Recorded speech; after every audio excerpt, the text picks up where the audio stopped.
बिस्मिल्लाहिर्रहमानिर्रहीम। रब्बी ज़िदनी इल्मा। अस्सलाम वालेकुम डियर स्टूडेंट्स। आज हम फर्स्ट ईयर की एक्सरसाइज 1.3 स्टार्ट करने लगे हैं। उसका फर्स्ट पार्ट है फैक्टराइज द फॉलोइंग। हमारे पास A square plus 4b square, हमने इसके फैक्टर्स बनाने हैं।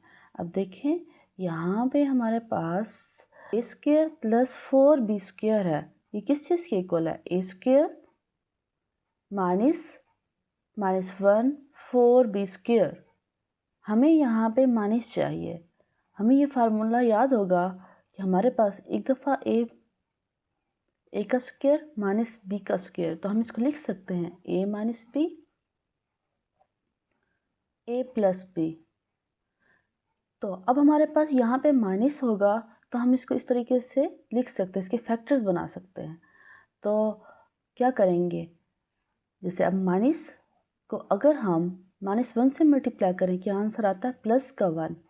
तो यहाँ पे प्लस का 1 है, तो हम क्या करेंगे, माइनस को हम मल्टीप्लाई करेंगे आपस में। माइनस, यहाँ पे भी माइनस और यहाँ पे भी -1, तो माइनस माइनस क्या होता है? प्लस का 1 हो जाता है। तो हम यहाँ पे मल्टीप्लाई कर सकते हैं। तो अब हमारे पास -1 किस चीज़ के इक्वल होता है? आयोटा स्क्वायर के। तो हमने यहाँ पे आयोटा स्क्वायर लिख दिया। अब देखिए, ये हमारे पास 4 है, बी स्क्वायर और आयोटा स्क्वायर, तो हम इसकी जगह लिख सकते हैं 2b आयोटा इस पूरे का स्क्वायर। ठीक है, और अब हम एक दफ़ा प्लस में कर देंगे और एक दफ़ा माइनस में लिख देंगे, जैसे कि हमारे पास यहाँ पे फार्मूला है। बिल्कुल सेम ऐसे ही इस क्वेश्चन को करना है। तो ये इसके फैक्टर्स बन गए। अब देख सकते इस क्वेश्चन को भी सेम ऐसे ही करना है जैसे ये मेथड था। अब यहाँ पे हमने क्या किया है, 3 को हमने कॉमन ले लिया, तो एक्स स्क्वायर प्लस वाई का स्क्वायर बना। तो यहाँ पे प्लस है, तो यहाँ पे हमने माइनस करना है, तो माइनस माइनस को आपस में मल्टीप्लाई करेंगे। -1 तो हमारे पास आयोटा स्क्वायर के इक्वल होता है, आयोटा स्क्वायर लिख देंगे। अब ये हमारे पास पूरी वैल्यू आयोटा वाई का स्क्वायर, तो एक दफ़ा प्लस में एक दफ़ा माइनस में। 144 X square plus 225 Y square है, तो ये दोनों 9 पे डिवाइड होते हैं। 9 16 ज़ार 144 और इस तरीके से 9 25 ज़ार 225। तो इन दोनों में से हमने क्या किया, 9 को कॉमन ले लिया। कॉमन लेने के बाद अब यहाँ पे प्लस है, तो यहाँ पे माइनस करेंगे ना, तो माइनस माइनस प्लस होता है, इसलिए हम इसको इस तरह लिख सकते हैं। तो -1 हमारे पास आयोटा स्क्वायर के इक्वल होता है। अब ये पूरी वैल्यू हमारे पास 5y आयोटा का स्क्वायर, एक दफ़ा हम प्लस में लिखेंगे, एक दफ़ा हम इसको माइनस में लिखेंगे। क्वेश्चन के इस पार्ट में हम देखते हैं कि हमारे पास z का स्क्वायर -2 आयोटा z -1 है। तो -1 किस चीज़ के इक्वल है? आयोटा स्क्वायर के, तो हमने इसकी जगह आयोटा स्क्वायर लिख देना है। अब हम इसके फैक्टर्स बनाते हैं। यहाँ पे हमारे पास 1 है और यहाँ पे आयोटा स्क्वायर, तो हमने ऐसे फैक्टर्स बनाने हैं कि हमें इसको आपस में अगर मल्टीप्लाई करें तो हमारे पास आयोटा स्क्वायर आना चाहिए, और अगर हम इनको आपस में ऐड या सब्ट्रैक्ट करें तो -2 आयोटा आना चाहिए। अब हमारे पास जैसे आयोटा इंटू आयोटा, और ये भी माइनस का है, ये भी माइनस का है, तो minus minus plus iota square इसके इक्वल है ना। अब इसी माइनस आयोटा और इस माइनस आयोटा को आपस में प्लस करते हैं तो -2 आयोटा आता है। तो हमें -2 आयोटा मतलब प्लस माइनस करते हैं तो ये आती है वैल्यूज़, मल्टीप्लाई करते हैं तो आयोटा स्क्वायर आता है, इसलिए इसके ये फैक्टर्स बिल्कुल ठीक हैं। अब इसमें से हमने z कॉमन ले लिया, क्या रह गया? z minus iota. इधर से हमने माइनस आयोटा कॉमन ले लिया, तो z माइनस आयोटा, और z माइनस आयोटा इन दोनों में कॉमन है, तो हम कॉमन ले लेंगे, तो z माइनस आयोटा बाकी रह जाएगा। अब देखिए, ये इसके फैक्टर्स बन गए हैं। इस क्वेश्चन को हम करते हैं कि हमारे पास z square plus 6z plus 13, तो ये हमारे पास क्वेश्चन है। अब 13 ये किसी चीज़ का परफेक्ट स्क्वायर नहीं है, तो हम इसको साइड पे लिखेंगे। ऐड एंड सब्ट्रैक्ट 3 का स्क्वायर, खुद से ऐड भी करेंगे और खुद से सब्ट्रैक्ट भी करेंगे। अब देखिए, ये एक परफेक्ट स्क्वायर बन गया, z प्लस 3 का स्क्वायर। अब ये 3 3 9 और ये 13 आपस में सॉल्व होते हैं, 4 आता है। अब देखिए ये क्वेश्चन, अब ये क्वेश्चन जैसे कि उस शेप में आ गया जैसे कि हमने पहले क्वेश्चंस किए हैं। तो हमें यहाँ पे माइनस चाहिए, तो क्या करेंगे, हम माइनस को मल्टीप्लाई करेंगे आपस में। हमने अभी देखा कि -1 और -1 आपस में मल्टीप्लाई होते हैं तो क्या बनता है, +1 +1। तो हमें यहाँ पे माइनस चाहिए था, माइनस की जगह हमने 4 आयोटा लिख दिया। अब देखें ये वाली वैल्यू, तो ये 2 आयोटा का स्क्वायर बनता है, तो हमारे पास दरमियान में माइनस है और यहाँ पे स्क्वायर है, यहाँ पे भी स्क्वायर है, तो दरमियान में माइनस है। तो एक दफ़ा हम माइनस में लिखेंगे, एक दफ़ा हम प्लस में लिखेंगे। इस तरह नेक्स्ट पार्ट करते हैं। तो हमारे पास नेक्स्ट पार्ट भी सेम ऐसे ही है जैसे कि ये वाला क्वेश्चन हमने किया है, ठीक है। तो हम नेक्स्ट स्टार्ट करते हैं। 2z² - 22z + 65, यहाँ पे हमारे पास 1 होना चाहिए। 2 को कॉमन ले लेंगे, 2 को जब कॉमन लेते हैं z² - 11z + 65/2। 2 जो है ना 65 पे डिवाइड नहीं होता, 65 है उसके साथ 2 मल्टीप्लाई भी करें और डिवाइड भी करें। जो मल्टीप्लाई वाला होगा वो बाहर आ जाएगा और जो डिवाइड वाला होगा वो यहीं पे ही ठहर जाएगा। तो हम इसका परफेक्ट स्क्वायर बनाना है ना, 65/2। अभी हम इसको साइड पे रखेंगे और इसको देखेंगे। अब ये हमारे पास z एक वेरिएबल है, z के साथ जो 11 है ना, परफेक्ट स्क्वायर वाला हम क्या फार्मूला यूज़ करते थे कि 11 को 2 पे डिवाइड करते थे और उसका स्क्वायर करते थे और ऐड एंड सब्ट्रैक्ट करते थे। अब ऐड एंड सब्ट्रैक्ट 11/2 का स्क्वायर वी हैव। तो अब हम इसको सॉल्व करते हैं आगे। 11/2 का स्क्वायर हमने ऐड भी किया सब्ट्रैक्ट भी किया, ऐड वाले को हमने इसके साथ रख दिया, ब्रैकेट लगा दी क्योंकि ये इसका स्क्वायर बन सकता है। तो z - 11/2 का स्क्वायर -121/4 + 65/2।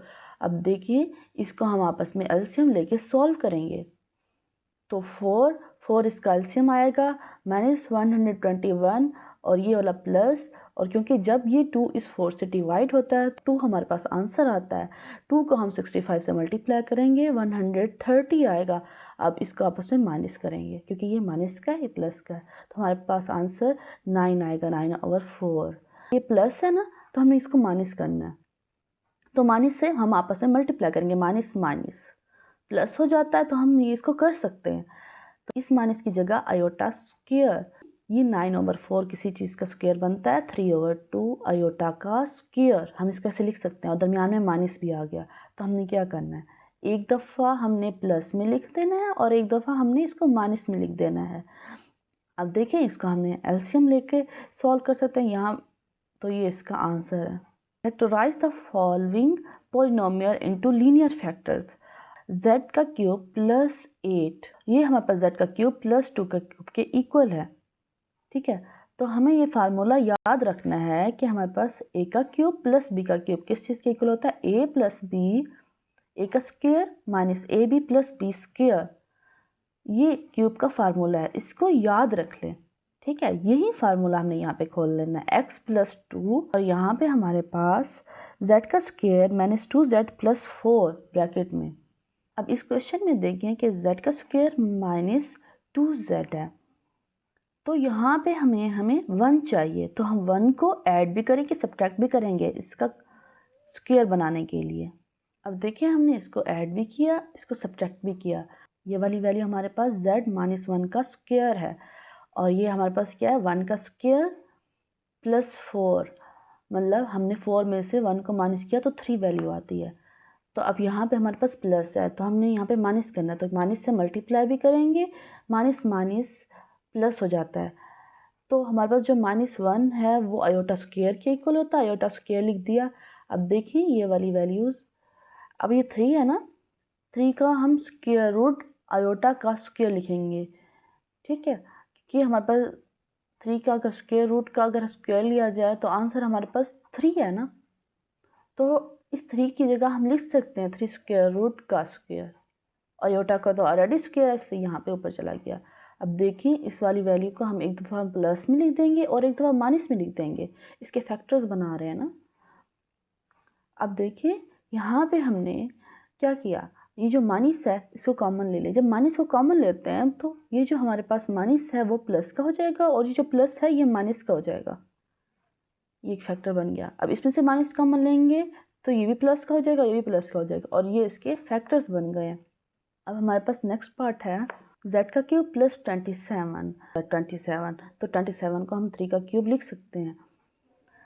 तो अब 3 के क्यूब का फार्मूला हम यहाँ पे खोलेंगे, z प्लस 3 लिखेंगे और यहाँ पे z का स्क्वायर माइनस 3z प्लस 9।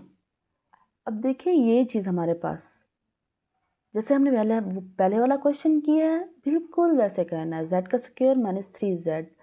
तो हमने प्लस क्या किया, प्लस 3/2 का स्क्वायर कि हमारे पास जो z के साथ जो हमारे पास कोफिशिएंट होता है हम इसको 2 से डिवाइड करते हैं और उसका स्क्वायर लेते हैं परफेक्ट स्क्वायर बनाने के लिए। तो हम एक दफ़ा प्लस करेंगे और एक दफ़ा माइनस करेंगे।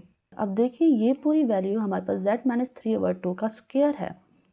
अब यहाँ इसको हम खोल दें, 3 3 ज़ा 9, 2 2 ज़ा 4 प्लस 9 इसका एलसीएम ले लें। तो इसका एलसीएम हमारे पास यहाँ पे 4 आता है और माइनस 9 और इस 9 को हम 4 से मल्टीप्लाई करते हैं तो 36 आता है। आपस में प्लस माइनस करते हैं 27/4 आता है। अब यहाँ पे प्लस है तो हमें माइनस चाहिए तो माइनस को हम मल्टीप्लाई करेंगे, माइनस माइनस प्लस हो जाता है, माइनस 27/4 आयोटा स्क्वायर और वो जो -1 है ना उसकी जगह हमने आयोटा स्क्वायर लिख दिया। 4 हमारे पास यहाँ पे 2 का स्क्वायर है, 27 किसका स्क्वायर है हमारे पास 3 3 3 3 3 ज़ा 9 9 3 ज़ा 27। अब ये तो इसका स्क्वायर है और ये हमारे पास 3 एक रह गया। अगर हम इसका स्क्वायर रूट लेते हैं तो ये 3 बाहर आ जाएगा और ये 3 अंदर रह जाएगा। तो हमारे पास हम इसको लिख सकते हैं इसका स्क्वायर, इसका जो स्क्वायर है हमारे पास वो 27 के ही इक्वल है। 3 स्क्वायर रूट के अंदर 3/2 और आयोटा का स्क्वायर। ठीक है, अब हमारे पास ये वाली वैल्यूज़ एक दफ़ा हम प्लस में लिख देंगे क्योंकि यहाँ पे माइनस है ना, तो एक दफ़ा हम प्लस में लिख देंगे, एक दफ़ा हम माइनस में लिख देंगे। थोड़ा सा सिंप्लीफाई कर लेंगे कि हम इसका एलसीएम ले लें, माइनस को कॉमन ले लें तो ये हमारे पास एक वैल्यू आ जाएगी। इधर भी ऐसे, तो हमारे पास ये इसके फैक्टर्स बन गए हैं। अब ये देखें, ये एक सिंपल सा क्वेश्चन है। यहाँ पे z का cube -2z² plus 16z minus 32 लिया हुआ है। ठीक है, अब देखिए ये फैक्टर्स बनते हैं तो हम फैक्टर्स बना लेंगे। अब देखिए इसमें भी z² है, z² उन दोनों में से कॉमन आ सकता है और इसमें से क्या 16 कॉमन आ सकता है, 16 कॉमन ले लिया तो हमारे पास z-2 रह गया। अब देखिए z-2 और z-2 दोनों में है तो ये दोनों कॉमन लेंगे तो z² प्लस 16 है। अब हम इसको सॉल्व करेंगे, प्लस है तो माइनस माइनस करेंगे, माइनस और -1 को मल्टीप्लाई करते हैं तो +1 आता है तो -1 एक आयोटा स्क्वायर की सूरत में आ जाएगा और आयोटा स्क्वायर है तो हम यहाँ पे लिख सकते हैं 4 आयोटा का स्क्वायर क्योंकि ये 4 का स्क्वायर है, 4 4 ज़ा 16 बनता है। ठीक है, और इस तरीके से दरमियान में माइनस है, एक बार माइनस में लिखेंगे एक बार प्लस में लिखेंगे। अब इस क्वेश्चन को देखें, इसके हम फैक्टर्स बना लेंगे। z का 4 प्लस 21 z² माइनस 100, ये 100 है मल्टीप्लाई और इसका जो कोफिशिएंट है वो 1 है तो हमें ऐसी वैल्यू चाहिए मल्टीप्लाई करें तो -100 का आए, प्लस माइनस करें तो फिर हमारे पास 21 प्लस का आना चाहिए। जैसे कि यहाँ पे 25 और -4 है, 25 और -4 इनको हम सॉल्व करते हैं तो प्लस का 21 आता है। अगर हम 25 मल्टीप्लाई -4 करें, ठीक है, तो हमारे पास आंसर क्या आएगा, माइनस का 100 आएगा। तो ये माइनस का भी बड़ा रोल होता है इसमें। लाजमी बना देखिए कि प्लस या माइनस करने से आंसर यहाँ पे पॉजिटिव लानी है, मल्टीप्लाई कर रहे हैं तो हमारे पास -100 आना चाहिए। ये इसके फैक्टर्स बिल्कुल ठीक बनेंगे। अब देखिए इसमें से और इसमें से z² कॉमन ले लिया तो z² प्लस 25 और इसमें से हमने -4 कॉमन ले लिया तो z² प्लस 25। अब देखें ये दोनों कॉमन हैं तो इन दोनों को कॉमन ले लेंगे। अगर ये दोनों एक जैसे नहीं आ रहे तब भी आपके फैक्टर सही नहीं बन रहे तो लाजमी ये आपके पास सेम आना चाहिए। तो z² प्लस 25 इसको भी और z² -4 इसको हम यहाँ पे लिख देंगे। अब देखें कि ये z का स्क्वायर और ये हमारे पास 2 का स्क्वायर बनता है और ये कैसे z का स्क्वायर और यहाँ पे माइनस किया, प्लस है जैसे कि हम शुरू पहले क्वेश्चन से कर रहे हैं कि प्लस है तो माइनस कैसे करते हैं, माइनस माइनस प्लस हो जाता है तो हम लिख सकते हैं, एक दो हम माइनस लिखेंगे और दूसरे माइनस का हम आयोटा स्क्वायर लिख देंगे। ये हमारे पास क्या है, जेड का स्क्वायर माइनस 25 आयोटा स्क्वायर है, तो इसको हम लिख सकते हैं जेड स्क्वायर माइनस 5 आयोटा का स्क्वायर, और एक दफ़ा हम माइनस में लिख देंगे और एक दफ़ा हम प्लस में लिख देंगे। तो ये हमारे फैक्टर्स बन गए और ये हमारे पास लीनियर फैक्टर्स बन गए। तो ये पार्ट देखते हैं, हमारे पास जेड की 4 माइनस 16 है, जेड स्क्वायर माइनस 4 और जेड स्क्वायर प्लस 4, ठीक है, एक दफ़ा माइनस में एक दफ़ा प्लस में, क्योंकि यहाँ पे ऑलरेडी माइनस में है। अब देखें यहाँ पे हमारे पास z का स्क्वायर माइनस 2 का स्क्वायर है, और यहाँ पे z का स्क्वायर क्योंकि प्लस है तो हमने क्या करना है, माइनस माइनस मल्टीप्लाई करना है। एक दो हम माइनस यहाँ लिखेंगे और एक दो हम माइनस का हम आयोटा स्क्वायर लिख देंगे। तो ये चीज़ हमारे पास 2 आयोटा का स्क्वायर है, तो हम एक दफ़ा इसको माइनस में लिखेंगे, एक दफ़ा प्लस में लिखेंगे, और ये हमारे पास फैक्टर्स बन गए। नेक्स्ट पार्ट करते हैं, z का 4 प्लस 3z स्क्वायर माइनस 4। अब देखिए हमने इसके फैक्टर्स बनाने हैं। अब इन दोनों में से देखें जेड स्क्वायर कॉमन ले सकते हैं, तो जेड स्क्वायर कॉमन ले लिया, जेड स्क्वायर प्लस 4। अब इसमें से हम -1 कॉमन लेते हैं, तो Z square plus 4, Z square plus 4 दोनों में है तो दोनों में हम कॉमन ले लेंगे, जेड स्क्वायर -1 रह गया यहाँ पे। अब जेड स्क्वायर -1 इसके भी फैक्टर्स बन सकते हैं, जेड -1 और जेड प्लस 1, क्योंकि हमने लीनियर फैक्टर्स बनाने हैं ना। और यहाँ पे क्योंकि प्लस है तो हम माइनस लगा देंगे, माइनस लगाएंगे तो इधर हम आयोटा स्क्वायर लगा देंगे, तो हमारे पास ये क्या बन जाएगा, 2 आयोटा का स्क्वायर। तो एक दफ़ा माइनस में लिखेंगे, एक दफ़ा प्लस में लिखेंगे। इधर देखिए हमने एक दफ़ा माइनस में लिखा है और एक दफ़ा प्लस में लिख दिया, तो यही इसका आंसर है। नेक्स्ट पार्ट करते हैं, z का 4 प्लस 5z स्क्वायर प्लस 6। यहाँ पे z का 4 है प्लस हमने इसके फैक्टर्स बनाने हैं, 3z square plus 2z square plus 6, हमने इसके फैक्टर्स बनाने हैं। इसमें से z स्क्वायर कॉमन ले लिया तो z स्क्वायर प्लस 3, और इसमें से हमने 2 कॉमन ले लिया तो z square plus 3, z square plus 3 दोनों में है, कॉमन ले लेंगे z स्क्वायर प्लस 2। अब हमने इनके लीनियर फैक्टर्स बनाना है, मतलब इसको मज़ीद हम सिंप्लीफाई करेंगे। यहाँ प्लस है तो यहाँ पे माइनस माइनस करेंगे, माइनस, और यहाँ पे -1 जो है ना वो आयोटा की सूरत में इधर आ गया, ठीक है। और इधर भी हमने सेम ऐसे करना है, माइनस माइनस प्लस होता है तो यहाँ पे माइनस, और जो -1 है वो आयोटा की सूरत में हमने यहाँ लिख दिया है। अब देखिए यहाँ पे हमारे पास 2 है और हमारे पास आयोटा स्क्वायर है, तो हम लिख सकते हैं 2 का स्क्वायर रूट, और इसका जो स्क्वायर है वो क्योंकि 2 के इक्वल ही होता है इसलिए हम इसको 2 का स्क्वायर रूट लिख सकते हैं, और आयोटा का ऑलरेडी स्क्वायर है इसलिए आयोटा को हम स्क्वायर रूट से बाहर लिखेंगे। 2 का स्क्वायर रूट आयोटा का स्क्वायर, एक दफ़ा प्लस में और एक दफ़ा माइनस में, और यहाँ पे भी सेम यही प्रोसेस करेंगे, तो ये इसके लीनियर फैक्टर्स बन गए। तो नेक्स्ट पार्ट करते हैं, और ये लास्ट पार्ट है, z की 4 माइनस 32 z स्क्वायर, और ये हमारे पास क्या है 3969, ठीक है। अब हमने इसके फैक्टर्स बनाने हैं, -81 z square plus 49 z square, तो इसमें से हमने z स्क्वायर कॉमन ले लिया, z स्क्वायर -81, और इसमें से हमने 49 कॉमन ले लिया, z स्क्वायर -81, z स्क्वायर -81 को इन दोनों में से कॉमन ले लेंगे तो z स्क्वायर प्लस 49 बन गया। अब देखिए ये हमारे पास 9 का स्क्वायर है, यहाँ पे हम एक दफ़ा माइनस में लिखेंगे, एक दफ़ा प्लस में लिखेंगे, क्योंकि यहाँ पे z का स्क्वायर -9 का स्क्वायर है। और इसको देखिए माइनस माइनस प्लस हो जाता है इसलिए लिख सकते हैं, इसकी जगह हम आयोटा स्क्वायर लिख देंगे, और ये हमारे पास 7 आयोटा का स्क्वायर बन गया, क्योंकि 7 7 जार 49 होता है। अब देखिए एक दफ़ा हम माइनस में लिखेंगे, एक दफ़ा हम प्लस में लिखेंगे, तो यही इसका आंसर है, यही इसके लीनियर फैक्टर्स बन गए। तो अभी के लिए इतना ही, नेक्स्ट क्वेश्चन हम नेक्स्ट वीडियो में देखेंगे। Thanks for watching.